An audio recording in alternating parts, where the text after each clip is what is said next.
በስመ አብ ወወልድ ወመንፈስ ቅዱስ አሐዱ አምላክ አሜን። ክርስቶስ ተንሥአ እሙታን በአብይ ኃይል ወስልጣን አሰሮ ለሰይጣን አጋዞ ለአዳም ሰላም እምይእዜሰ ኮነ ፍስሐ ወሰላም። እጅግ በጣም የተወደዳችሁና የተከበራችሁ በመላው ዓለም ሆናችሁ ይህንን መርሃ ግብር የምትከታተሉ ክርስቲያኖች በሙሉ እንኳን ለብርሃነ ትንሣኤው በሰላምና በጤና አደረሰን አደረሳችሁ። እንደ እግዚአብሔር መልካም ፍቃድ ባለን ጥቂት ደቂቃ የምንነጋገርበት የስብከታችን ርዕስ ጠላት የመሰከረለት ትንሣኤ በሚል ርዕስ ይሆናል። እንግዲህ እስካሁን ድረስ ስለ ትንሣኤው የምናውቀው የመሰከሩት ቅዱሳት መጻሕፍትም እንደሚነግሩን ማለት ነው ከራሱ ከጌታችን እና መድኃኒታችን ኢየሱስ ክርስቶስ ጀምሮ ቅዱሳን መላእክት እና ቅዱሳን አንስት ሐዋርያትን እያመጣን እየሰማን ነው የቆየ ነው። አሁን ደግሞ ነገረ ትንሣኤውን የክርስቶስን ፍጹም መነሳት ጠላት እንዴት አድርጎ እንደመሰከረ እናያለን ማለት ነው። ትንሣኤ ሁላችንም እንደምናውቀው የእምነታችን ተስፋ ነው። ደግሞ የተስፋችንም ደግሞ ቅድሚያ ክፍያ ወይም ቀብድ ነው። ምክንያቱም ያለ ትንሣኤ ምንም ነገር ማድረግ አይቻልም። ያለ ትንሣኤ ጥምቀት የለም፣ ያለ ትንሣኤ ቁርባን የለም፣ ያለ ትንሣኤ ንስሐ የለም፣ ያለ ትንሣኤ ክህነት የለም። አንድ ሰው ክርስቲያንን ክርስቲያን ለማድረግ ለማስተማርና ክርስቲያን የሆነውንም ደግሞ ለማጽናት የግድ ነገረ ትንሣኤውን መረዳትና ማወቅ፣ ነገረ ትንሣኤውን ገንዘብ ማድረግ፣ የትንሣኤውን ኃይል እጅ ማድረግ ያስፈልጋል ማለት ነው።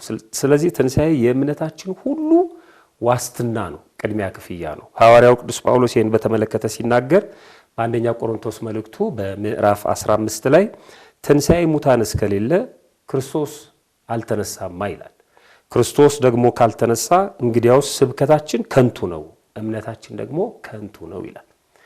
ማመን በስብከት ነው፣ ስብከትም ለማመን ነው አይደል? ስለዚህ ሁለቱም ከንቱ ናቸው ትንሣኤ ሙታን ከሌለ ማለት ነው። እና ትንሣኤ እጅግ በጣም ወሳኝ ነው። ቤተክርስቲያናችን በነገራችን ላይ የትንሣኤን በዓል ከሌሎቹ በዓላት በተለየ መልኩ ነው የምታከብረው። አሁን የትንሣኤን በዓል ስናከብር ራሳችሁ ምእመናን ስታደርጉት የቆያችሁትን ነገር ብቻ አንስቼ ላስታውሳችሁ፣ የትንሣኤን ታላቅነት ከምትገልጽባቸው መንገዶች ማለት ነው። ለምሳሌ አንደኛ 55 ቀን እንጾማለን አይደለም? አብይ ጾም ብለን ማለት ነው። አብይ ጾም 3 ክፍሎች አሉት። አንደኛው ጾመ ሕርቃል ይባላል። ሁለተኛው ጾመ አርባ ነው። ሶስተኛው ደግሞ ሕማማት ነው። ስለዚህ 55 ቀን የምንጾመው እኮ ትንሣኤውን ለማክበር ነው፣ ነገረ ትንሣኤውን ለማሰብ ነው፣ ከዛ በፊት ማለት ነው። ሁለተኛ ሕማማተ መስቀሉን እናስባለን፣ መያዙን፣ መገረፉን፣ መሰቀሉን፣ መሞቱን ማለት ነው። ተነሳ ለማለት ሞተ ማለት ስለሚቀድም፣ ሞተ ለማለት ተሰቀለ ማለት ስለሚቀድም፣ ተሰቀለ ለማለት ደግሞ ተገረፈ፣ ታሰረ የሚለው ይቀድማል እና በብቸኝነት ቤተክርስቲያናችን ከሌሎቹ ተቋማት በተለየ መልኩ የክርስቶስን ትንሣኤ እንሰብካለን ከሚሉት ማለት ነው ሕማማተ ክርስቶስን ሳታስብ ትንሣኤውን አታከብርም። ስለዚህ ሕማማቱን እናስባለን። ሶስተኛ የአክፍሎት ጾም አላት። ለምሳሌ እስከ 9 እስከ 11 እስከ 12 እና እስከ ምሽቱ 1 ሰዓት ደግሞ ስጋው ደግሞ ለሚቀበሉ እስከ 18 ሰዓት ጾም የምትለው ቤተክርስቲያን ግን ትንሣኤውን ከማክበራችን በፊት ቀን ደርባ ትጾማለች። ቀን ደረበን እንድንጾም ታስተምረናለች። አክፍሎት ይባላል። ይሄ ለትንሣኤው ክብር የሚደረግ ነው። ከዛ ቀጥሎ መደበኛ አገልግሎቷን ሁሉ ስለ ትንሣኤ ክብር ለአንድ ሳምንት ታቆማለች። መደበኛ አገልግሎቷን ቤተክርስቲያናችን ቅዳሴ፣ ቁርባን፣ ክርስትና፣ ፍትሐት፣ ቡራኬ፣ የኃጢአት ስሬት ምንም እንኳን በዕለተ ሆሳዕና እነዚህ ነገሮች ቢተገበሩም ግን ለትንሣኤው ክብር በጥቁር መጋረጃ ቤተ መቅደሷ ይዘጋል። የቤተ መቅደሷ አገልግሎት በሙሉ ለአንድ ሳምንት ይቆማል ማለት ነው እና ይታገሳል። ስለዚህ ይሄ ለትንሣኤ ክብር የሚደረግ ነው። አምስተኛ ለአንድ ሳምንት ትንሣኤውን ካከበረች በኋላ ለአንድ ሳምንት ያሉትን ዕለታት ስለ ትንሣኤው ክብር መታሰቢያ ትሰጣለች። ለምሳሌ ከትንሣኤው ማግስት ያለውን ሰኞ ማዕዶት ትለዋለች። አሁን እሱን አልዘረዝርም፣ ግን ስለ ትንሣኤው ክብር የሚሰበክበት ነው። ማክሰኞን ቶማስ ትለዋለች፣ ረቡዕን አልዓዛር ትለዋለች፣ ሐሙስን የአዳም ሐሙስ ትለዋለች፣ አርብን ቤተ ክርስቲያን ትለዋለች፣ ቅዳሜን ቅዱሳት አንስት ሴቶቹ በትንሣኤው ጊዜ ወደ መቃብሩ የሄዱትን ሽቶ የቀቡትን የጨለማውን ግርማ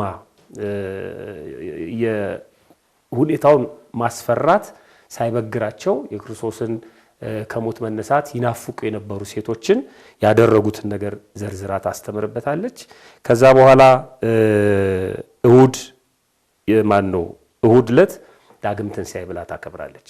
ስለዚህ ከትንሣኤ በኋላ ያሉትን ዕለታት እንኳን ስለ ትንሣኤ ክብር ሰይማ መታሰቢያ አድርጋ ታከብራለች ማለት ነው። ይሄ አምስተኛው ነው። ስድስተኛው ከትንሣኤ በኋላ ያሉትን ዕለታቱን ማለት ነው ዘመነ ፋሲካ ብላ ጠርታ ስለ ትንሣኤው ይሰበካል፣ ስለ ትንሣኤው ይነበባል፣ ስለ ትንሣኤው ይመሰጠራል፣ ስለ ትንሣኤው አብዝታ ትሰብካለች። በእነዚህ ዕለታት ዘመነ ፋሲካ በእነዚህ ዕለታት በነገራችን ላይ አርብና ረቡዕ አይጾሙም። በእነዚህ ዕለታት ስግደት አይሰገድም። በእነዚህ ዕለታት ምህላ አይታወጅም፣ ወይም እግዚኦ መሐረነ ክርስቶስ የሚለው የምህላ ጸሎት እንኳን አይደርስም። በእነዚህ ዕለታት ቀኖና የለም። ከንስሐ አባታችን የምንቀበለው ስግደት፣ ጾም፣ ጸሎት ሁሉ አይኖርም። እሱ ሌላ ታሪክ አለው፣ ወደዛ አልሄድም። ዕለታት በዓለ ጰራቅሊጦስ ድረስ ማለት ነው ዘመነ ፋሲካ ብላ ነው የምታከብረው። ሰባተኛውና የመጨረሻው በትንሣኤው ማግስት ባሉት ዕለታት ሰላምታችን እንኳን ይቀየራል። መግቢያችን ላይ ሰላምታ እንደተለዋወጥ ነው። አንድ ሰው ከሌላው ሰው ጋር የተለመደውን መደበኛ ሰላምታ ከማቅረቡ በፊት በርቀት ሆኖ ይሄ ምስራቃውያኑ ይጠቀሙበታል። ክርስቶስ ተንሥአ እሙታን ይላል። ክርስቶስ ከሙታን ተለይቶ ተነስቷል፣ በታላቅ ኃይልና ክብር ተነስቷል ብሎ ይመሰክራል ማለት ነው። ስለዚህ ሰላምታችን ሁሉ የተለየ ነው የሚሆነው። አሁን ዘመነ ፋሲካው ላይ ነው ያለነው፣ የምስክርነት ወቅት ላይ ነው ያለነው ማለት ነው። ስለ ክርስቶስ ትንሣኤ አብዝተን የምንመሰክርበት ወቅት ነው። ስለ ክርስቶስ ትንሣኤ ነቢያቱ በትንቢታቸው፣ ራሱ ጌታችን መድኃኒታችን ኢየሱስ ክርስቶስ በትምህርቱ በተግባርም ሐዋርያት፣ ቅዱሳት አንስት፣ እንደገና ደግሞ ቅዱሳን መላእክት ሁሉ ሳይቀሩ መስክረዋል። እንደውም ስለ ሴቶቹ ምስክርነት ቅዱስ ሉቃስ በምዕራፍ 24 ቁጥር 22 ላይ ሲናገር ደግሞ ከኛ ውስጥ ማልደው ከመቃብሩ ዘንድ የነበሩት አንዳንድ ሴቶች አስገረሙን ብሎ ተናግሯል። ጨለማውን ሳይፈሩ የአይሁድን ግልምጫና ዛቻ ሳይፈሩ በክርስቶስ የደረሰው በእኛ ይደርስብናል ሳይሉ በሴት አቅማቸው ማለት ነው አክፍሎቱ አለ፣ ጾሙ አለ፣ ረሃቡ ድካሙ አለ፣ ገስግሰው ያንን የትንሣኤውን ክብር ማየታቸውን ሲገልጽ አንዳንድ ሴቶች አስገረሙን ብሏል። በጣም ተገርሞባቸው ነው የተናገሩ። ምክንያቱም ስጋውን ባጡ ጊዜ ሕያው ነው የሚሉ የመላእክትን ራእይ ደግሞ አየን ሲሉ መጥተው ነበር። ከኛ ጋር ከነበሩት ወደ መቃብር ሄደው ሴቶቹ እንደተናገሩት ሆኖ አገኙት፣ እርሱን ግን አላዩትም ይላል። ሐዋርያትም ይህንን ሰምተው ሄደው ነበር የተወሰኑት ማለት ነው እና የመቃብሩን ባዶነት ተመልክተዋል፣ ግን እንደ ሴቶቹ አልተመለከቱም የክርስቶስን መነሳት ማለት ነው። ስለዚህ ይሄ ወቅት የምስክርነት ወቅት ላይ ነው አሁን ያለ ነው። ዳግም ትንሣኤውን ነው የምናከብረው። ዳግም ትንሣኤ ማለት ክርስቶስ ድጋሚ የተነሳበት ማለት ሳይሆን ለሶስተኛ ጊዜ ለደቀ መዛሙርቱ በተዘጋ ቤት ውስጥ ራሱን ገልጦ ያሳየበት ነው። በእህቱም መቃብር እንደተነሳ በተዘጋ ቤት ገብቶ ሰላም ለእናንተ ይሁን ስላላቸው ዳግም ትንሣኤ ብለን ነው የምናከብረው እና የምስክርነት ወቅት ላይ ነው። በጣም ከምስክርነቶቹ ሁሉ ከተነሳንበት ርዕስ አንጻር እጅግ በጣም የሚገርመው ምስክርነት የጠላት ምስክርነት ነው። በጠላት የተመሰከረ ትንሣኤ መሆኑን ነው እየተናገርን ያለ ነው። የክርስቶስ ትንሣኤ እነዛ ጠላቶች ጭፍሮች ናቸው። የሮማ ወታደሮች፣ የአይሁድ ጭፍሮች ናቸው የክርስቶስን ትንሣኤ የመሰከሩት። ኢትዮጵያውያን ስለ ጠላት ምስክርነት ሲናገሩ አዎ ብሎ የተረታ ባላጋራ ከስሩ የተነቀለ ወይራ አንድ ናቸው ይላል። ወይራ ጠንካራ ነው፣ ከስሩ ከተነቀለ ግን መልሶ አያቆጠቁጥም ወይም አይለመልምም። ባላጋራም ምን ጠንካራ ቢሆን ራሱ ካመነ ራሱ ምስክር ከሆነ ድጋሚ ጠላት አይሆንም ብሎ ሲገልጹ ነው። እና እንግዲህ አስቡት የክርስቶስን ሕማሙን መከራውን ስቃዩን የአይሁድን ጥላቻ ያን ሁሉ አድርገው ከሰቀሉት በኋላ እንዴት አድርገው ነው ክርስቶስ ተነሳ ብለው ሊመሰክሩ የሚችሉት? እሱን ምስክርነት ነው የምንመለከተው ማለት ነው። የዚህ ታላቅ ምስክርነት ባለቤት ቅድም እንዳልኩት ጭፍሮች የመንግስት ወታደሮች ናቸው። ጠላት አሁንም ድረስ የክርስቶስን ትንሣኤ አላመነም ማለት ነው። ጌታችን ግን ተነስቷል። መልአኩ በመቃብሩ አካባቢ የተናገረው ንግግር ነበረ።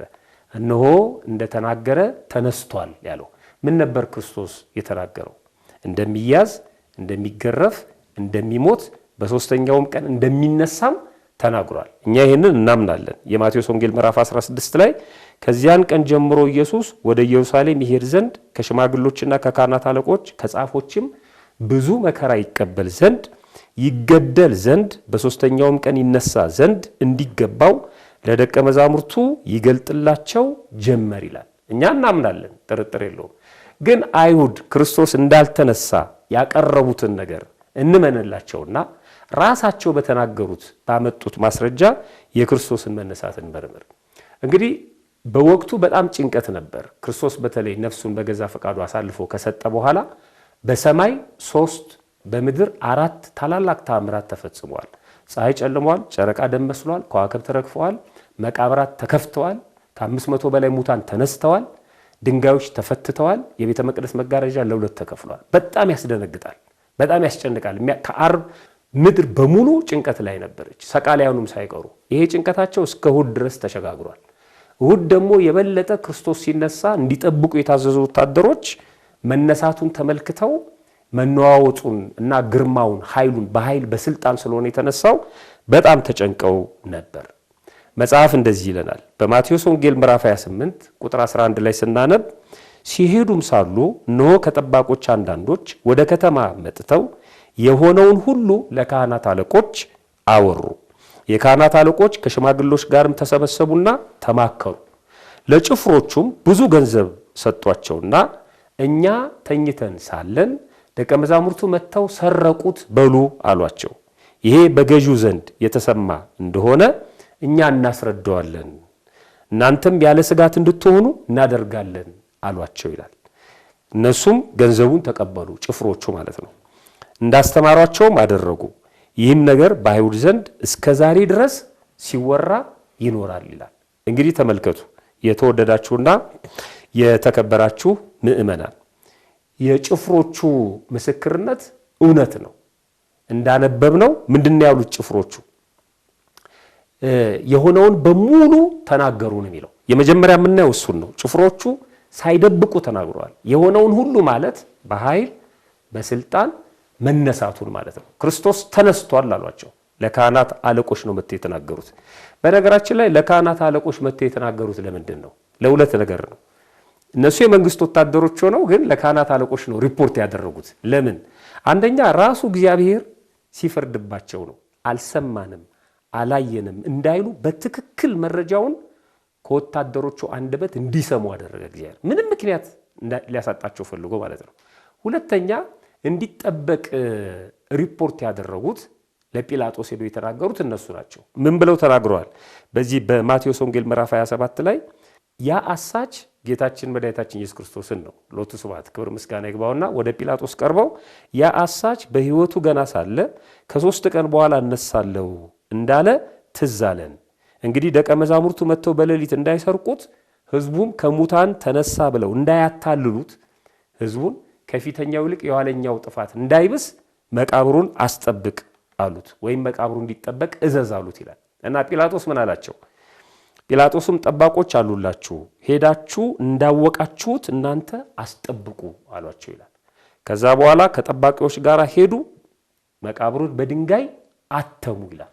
እነዚህ ሰዎች ናቸው የካህናት አለቆች፣ በወቅቱ የነበሩ ባለስልጣናት ከጲላጦስ አስፈቅደው በድንጋይ መቃብሩ እንዲታተምና በጲላጦስ ቲተር ማተም እንዲያርፍበት ያደረጉት ማለት ነው። ስለዚህ መስማት ነበረባቸው። እግዚአብሔር ለዚህ ነው ጭፍሮቹ በቀጥታ ወስደው ነገሯቸው። ስለሚያውቁት የጥበቃውን ሁኔታ ያለውን ሁኔታ ስለሚያውቁ መነሳቱን አምነው ተቀብለዋል ማለት ነው። የመጀመሪያው ምስክርነት ይሄ ነው። ጭፍሮቹ ነገሯቸው። ሁለተኛ ማመናቸው ባለስልጣናቱ እንዴት እንዳመኑ የሚለውን ስንጠይቅ ሁለተኛ ምን አሉ እነሱ? አይ እንደሱ አይደለም፣ እኛ ተኝተን ሳለን ደቀ መዛሙርቱ መተው ሰረቁት ብላችሁ ተናገሩ አሏቸው። ተመልከቱ እንግዲህ ምን አመጣው? ይሄንን መነሳቱን ተረድተዋል፣ ግን መነሳቱ ለሌላው ዓለም እንዳይደርስ እና የነሱም ስልጣናቸው ወጋቸው ማዕረጋቸው እንዳይቀርባቸው ስላሰቡ ከጭፍሮቹ ጋር መደራደር ጀመሩ ማለት ነው። ደቀ መዛሙርቱ ሊሰርቁት አይችሉም። አንዱ እውነት አሳይቼ ማለት ፈልጋለሁ። ደቀ መዛሙርቱ እኛ ተኝተን ሳለን ሰረቁት አይደል ያሉት?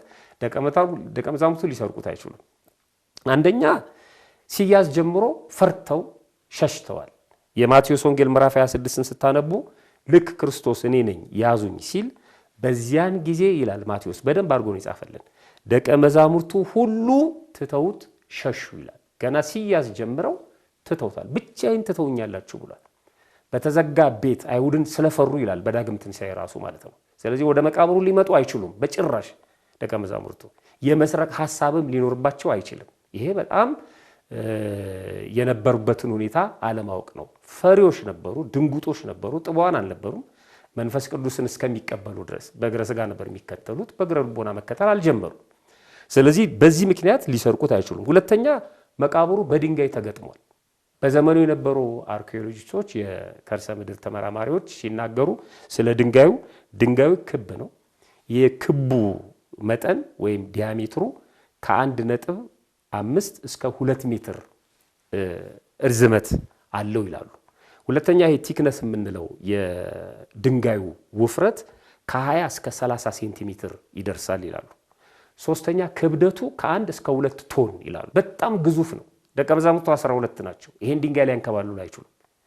ሁለተኛ የድንጋዩን ግዝፈት ሴቶቹ ተናግረዋል። ድንጋዩን ማን ያንከባልልናል? ጥያቄያቸው እሱ ነበር ወደ መቃብር ሲሄዱ ማለት ነው። ሁለተኛ ይሄንን ድንጋይ ያንከባለለው ሰው አይደለም። ክርስቶስ ሲነሳ ድንጋዩ ተንከባሏል። ከመነሳቱ በፊት ድንጋዩ እንደተገጠመ ነው ክርስቶስ የተነሳው። ከተነሳ በኋላ ግን ድንጋዩ ተንከባሏል። አሁን አንዳንድ ፊልም ላይ የተከፈተ መቃብር የምናየው እሱን ነው። የተዘጋ መቃብር ነው የክርስቶስን ትንሣኤ የሚገልጸው። መከፈቱ ግን ሰው አይደለም ድንጋዩን ያንከባልለው።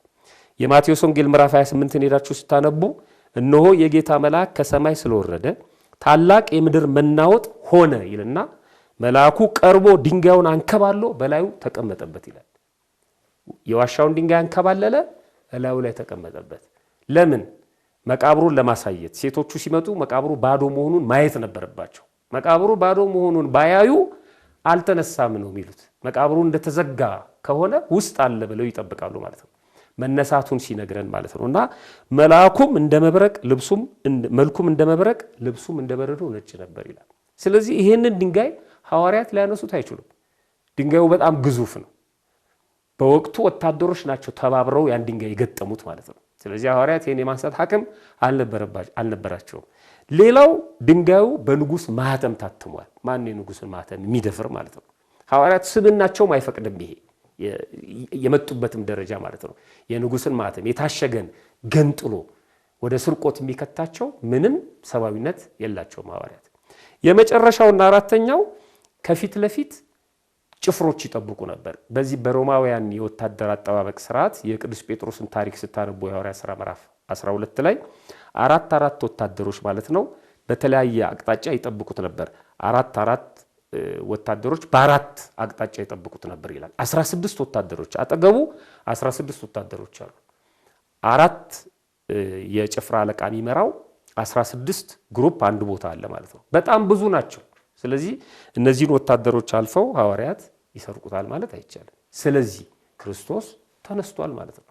ሶስተኛው ጭፍሮቹ ተኝተን ሳለን በሉ ሲባሉ አንልም አሉ። በጣም የሚገርሙ እሱ እናንተ ግድ የላችሁም ተኝተን ሳለን ደቀ መዛሙርቱ መጥቶ ሰረቁት በሉ ሲሏቸው አለቆቻቸው፣ የአይሁድ አለቆች፣ የካህናት አለቆች ማለት ነው። ጭፍሮቹ በጣም ብልጥ ናቸው። እንዴ ተኝተን ሳለን ተሰረቀ ካልንማ በገዛ እጃችን አንገታችን ለሰይፍ እየሰጠን ነው። ማን ተኝቷላችሁ ብንባልስ ይሄማ አያስኬድም አሉ። ይኸው ድርድሩን ተመልከቱት። ከዛ ምን አሉ የካህናት አለቆች? በጣም ጥሩ፣ ይሄ ከሆነ ስጋታችሁ በገዢው ዘንድ ያለ ስጋት እንድትኖሩ እኛ እንነግረዋለን። ምን ማለት ነው? ይሄ መነሳቱን ተነስቷል፣ እነሱ ግን ተኝተን ሳለን ያልናቸው እኛ ነን። ስለዚህ እንዳትፈርድባቸው ብለን እናግባባዋለን አሏቸው ይላል። እንደሱ ከሆነ ጥሩ አሉና ገንዘቡን ተቀበሉ። እነዚህ ወታደሮች ሁለት ነገር ነው ያገኙት። አንደኛ ገንዘብ አገኙ፣ ሁለተኛ ዋስትና አገኙ። አያችሁ፣ አጭበርብረው እንደተቀበሉት ገንዘቡን ያውቃሉ። እውነትን ደብቀው እውነትን በመደበቃቸው ተኝተን በሚለው ደግሞ ወታደሮቹ እርምጃ እንዳይወሰድባቸው ማስተማመኛ ተሰጣቸው ከባለስልጣናቱ ማለት ነው። ስለዚህ ክርስቶስ ተነስቷል ማለት ነው። በንግግራቸው ብቻ የክርስቶስን መነሳት ነው። እኛ ተኝተን ሳለን ደቀ መዛሙርቱ በሌሊት መተው ሰረቁት በሉ፣ ይሄ በገዢው ዘንድ የተሰማ እንደሆነ እኛ እናስረዳዋለን፣ እናንተም ያለ ስጋት እንድትሆኑ እናደርጋለን ይልና በጣም የሚያሳዝነው ይሄ ነገር በአይሁድ ዘንድ እስከ ዛሬ ድረስ ሲወራ ይኖራል ይላል። ምኑ? ደቀ መዛሙርቱ ሰረቁት የሚለው እስካሁን ድረስ አንድ ሞኝ የተከለው አረን የሚባለው 10 ብልህ አይነቅለውም። እስካሁን ተሰርቋል የሚለው ወሬ ይሰማል። ግን ወታደሮቹ ምን ያህል እንደተከራከሩ ተመልከቱ። አራተኛው ወታደሮቹ መተኛታቸው ጠብቁ ተብለው አደራቸውን አለመወጣታቸው መተኛታቸው ሲያስቀጣቸው አላየንም። ዝቅ ብሎ ተኝታችሁ ተሰረቀ፣ መተኛትማ አልነበረባችሁም ብሎ እርምጃ ቢወሰድባቸው ኖሮ በትክክል ተኝተዋል የሚለውን ነገር እንቀበል ነበር ማለት ነው።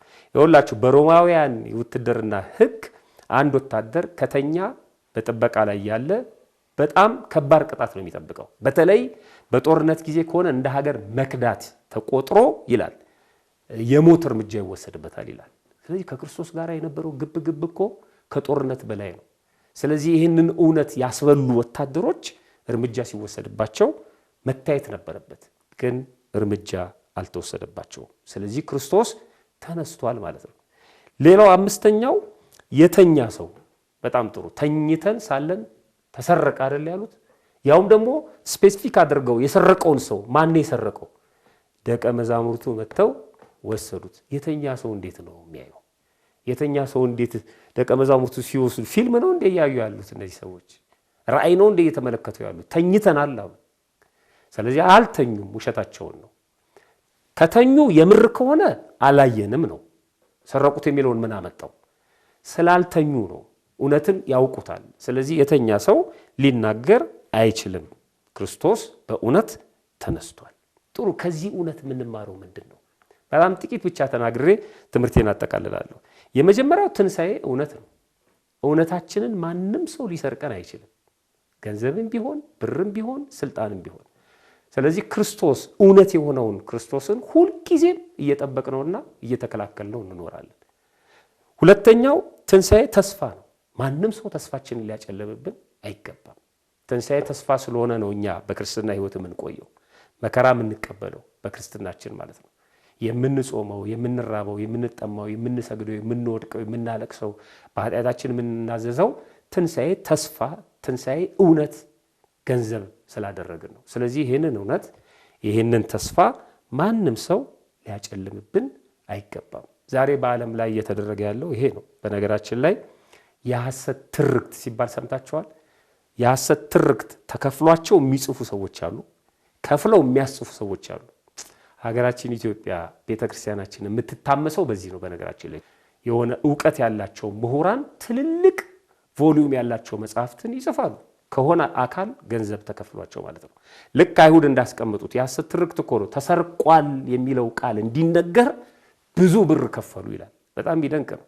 ሀገራችን ኢትዮጵያ የምትታመሰው ሁለት ጎን አላት አይደል? የፖለቲካውና የሃይማኖቱ። በፖለቲካ ጎኗም በሃይማኖት ጎኗም የምትታመመው በሐሰት ትርክቶች ነው። ገንዘብ፣ ስልጣን፣ ጊዜ፣ ሰይፍ፣ መከራ፣ እነዚህ በሙሉ በአንድ ወገን ተሰልፈው ሃይማኖትን፣ እውነትን፣ ሰውነትን ይፈትናሉ። ስለዚህ ሃይማኖት፣ እውነት፣ ሰውነት በገንዘብ በስልጣን እና በተለያዩ ማስፈራሪያ መከራዎች ሊለወጥ አይችልም። ሁልጊዜም በጽናት እውነታችንን ይዘን መገኘት አለብን። ክርስቶስ ተነስቷል ስንል ዝም ብለን አይደለም። ጠላት እንኳን ሳይወድ በግድ የመሰከረውን ምስክርነት ይዘን ነው። ቅንጣት አልጠረጥር የለንም በክርስቶስ መነሳት ማለት ነው። የመጨረሻ አንድ ጥቅስ ተናግሬ ትምህርቴን ላጠቃል። ክርስትና አልጋ ባልጋ አይደለም። በክርስቶስ ኃይል በትንሣኤው ብርሃን ሁሉንም ነገር እናልፋለን እንጂ ክርስትና አልጋ ባልጋ አይደለም። በጣም ከባድ ነው። ለዚህ ነው ሐዋርያው ቅዱስ ጴጥሮስ በአንደኛ መልእክቱ ምዕራፍ አንደኛ ጴጥሮስ ምዕራፍ 2 ቁጥር 9 ጀምሮ ስታነቡ በዓለም ያሉት ወንድሞቻችሁ ያን መከራ በሙሉ እንዲቀበሉ እያወቃችሁ በእምነት ጸንታችሁ ተቃወሙት ይላል። መከራውን በእምነት ጸንታችሁ ተቃወሙት። በክርስቶስ ኢየሱስ ወደ ዘላለም ክብሩ የጠራችሁ የጸጋ ሁሉ አምላክ ለጥቂት ጊዜ መከራን ከተቀበላችሁ በኋላ ራሱ ፍጹማን ያደርጋችኋል፣ ያጸናችሁማል፣ ያበረታችሁማል ይላል። ስለዚህ በትንሣኤው ኃይል በክርስቶስ ቸርነትና ጥበቃ በዓለም ውስጥ ያለውን መከራ ሁሉ እያለፍን የመጨረሻውን ተስፋ ለማግኘት መጽናት ይጠበቅብናል። እውነት ምንድነው የሚሉት ኢትዮጵያውያን ሲናገሩ? እውነት ተከራለች እንጂ አትበጠስም ይላሉ። እውነተኛ ዳኛ እስከሚመጣ ድረስ ትጠብቃለች እንጂ ተቀብራ አትኖርም ይላሉ።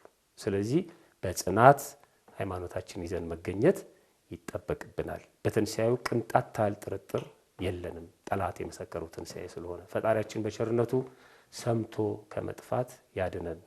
መልካም የትንሣኤ በዓል ይሁንላችሁ። ይቆየን።